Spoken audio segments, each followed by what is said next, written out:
Welcome to mega nine TV.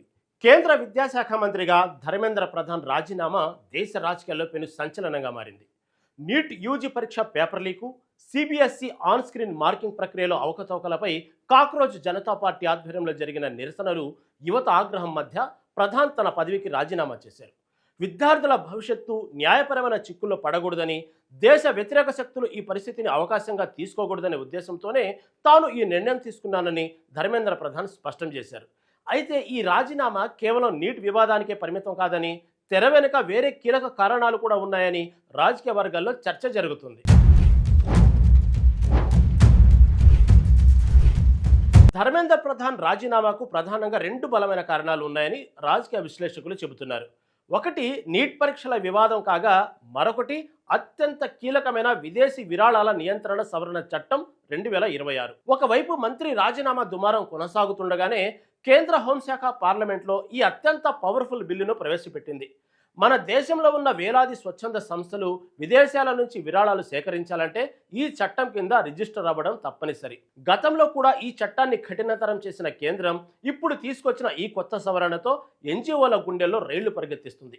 ఈ కొత్త bill ప్రకారం విదేశాల నుంచి వచ్చే ప్రతి ఒక్క రూపాయి ఎక్కడి నుంచి వస్తుంది, దేనికోసం వాడుతున్నారు, దానివల్ల దేశ భద్రతకు ఏమైనా ముప్పు ఉందా అన్నది అత్యంత సూక్ష్మంగా పరిశీలిస్తున్నారు.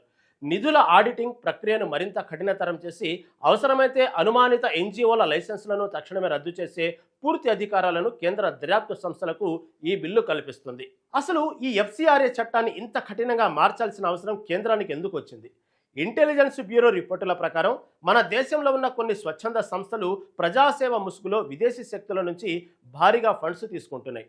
ఆ డబ్బును ఉపయోగించి దేశంలో అల్లర్లు సృష్టించడం, మత మార్పిడులను ప్రోత్సహించడం, అభివృద్ధి ప్రాజెక్టులను అడ్డుకోవడం లాంటి దేశ వ్యతిరేక కార్యకలాపాలకు పాల్పడుతున్నాయని ప్రభుత్వం గుర్తించింది.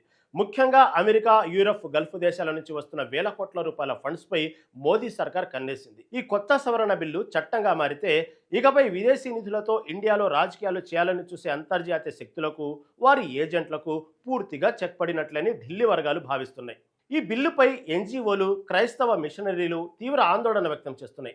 మత స్వేచ్ఛను, పౌర సమాజ సంస్థల స్వతంత్రతను ఈ బిల్లు దెబ్బతీస్తుందని వారు భయపడుతున్నారు. ప్రభుత్వానికి విస్తృత అధికారాలు లభిస్తాయని, న్యాయపరమైన సమీక్ష లేకుండానే సంస్థల ఆస్తులపై చర్యలు తీసుకునే అవకాశం ఉందని అభ్యంతరం వ్యక్తం చేస్తున్నారు.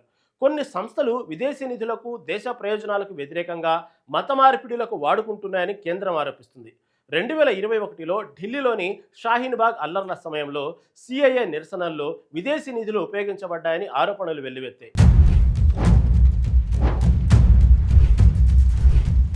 కేంద్రం తెచ్చిన ఈ బిల్లును ప్రతిపక్షాలు తీవ్రంగా వ్యతిరేకిస్తున్నాయి. ప్రభుత్వానికి వ్యతిరేకంగా మాట్లాడే స్వచ్ఛంద సంస్థలను, పౌర హక్కుల సంఘాలను అణిచివేయడానికే బీజేపీ ఈ బిల్లును ఆయుధంగా వాడుకుంటుందని వారు ఆరోపిస్తున్నారు. అయితే కేంద్ర హోంశాఖ మాత్రం ఈ ఆరోపణలను కొట్టిపారేస్తుంది. దేశ భద్రత, సార్వభౌమాధికారం విషయంలో రాజీ పడే ప్రసక్తి లేదని స్పష్టం చేస్తుంది. నిజాయితీగా సేవ చేసే ఏ ఒక్క ఎన్జిఓకు ఈ చట్టం వల్ల ఎలాంటి ఇబ్బంది ఉండదని, కేవలం విదేశీ శక్తులకు ఏజెంట్లుగా పనిచేసే వారికి మాత్రమే ఈ ముప్పు అని ప్రభుత్వం కుండ బద్దలు కొట్టింది. అమెరికాకు చెందిన రిలీజియస్ ఫ్రీడమ్ ఇన్స్టిట్యూట్ ఎఫ్సిఆర్ఏ బిల్లును వ్యతిరేకించాలని భారత ప్రతిపక్షాలకు పిలుపునిచ్చింది. ఈ బిల్లు భారత రాజ్యాంగం కల్పించిన మత స్వేచ్ఛకు విరుద్ధమని ఆర్ఎఫ్ఐ అధ్యక్షుడు డేవిడ్ ట్రింబుల్ వ్యాఖ్యానించారు. అమెరికా కాంగ్రెస్ సభ్యుడు క్రిస్ స్మిత్ కూడా ఈ బిల్లును అడ్డుకునేలా చర్యలు తీసుకోవాలని గతంలో అమెరికా విదేశాంగ మంత్రి మార్కో రూబియోకు లేఖ రాశారు. అయితే జూన్ 22న కేంద్ర హోం మంత్రిత్వ శాఖ ఎఫ్సిఆర్ఏ సవరణ నిబంధనలను ఆమోదించింది. ఇవి భారత ప్రభుత్వానికి ఎన్జిఓలపై కొత్త నియంత్రణ అధికారాలను ఇస్తాయి.